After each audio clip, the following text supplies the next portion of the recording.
திண்டிவனம் அடுத்த ஓலக்கூர் காவல் நிலையத்தை திடீரென திமுகவினர் முற்றுகையிட்டதால் பரபரப்பு நிலவியது. ஓலக்கூர் ஒன்றியம் ஏப்பாக்கம் கிராம பஞ்சாயத்து தேசிய ஊரக வேலைவாய்ப்பு திட்டத்தின் கீழ் ஓலக்கூர் வட்டார வளர்ச்சி அலுவலராக பணிபுரிந்தவர் தேவதாஸ்.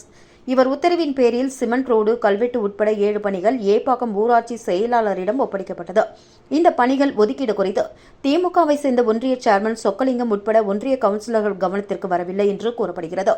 இதற்கிடையே ஏப்பாக்கம் பஞ்சாயத்து பகுதியின் திமுக ஒன்றிய கவுன்சிலர் ஜனார்த்தனன் ஒதுக்கீடு செய்த பணியில் ஒரு பணியை ஊராட்சி செயலாளரிடம் தனக்கு கேட்டுள்ளார்.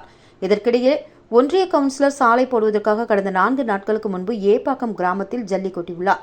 அந்த ஜல்லியை யாரோ திருடிவிட்டதாக கூறப்படுகிறது.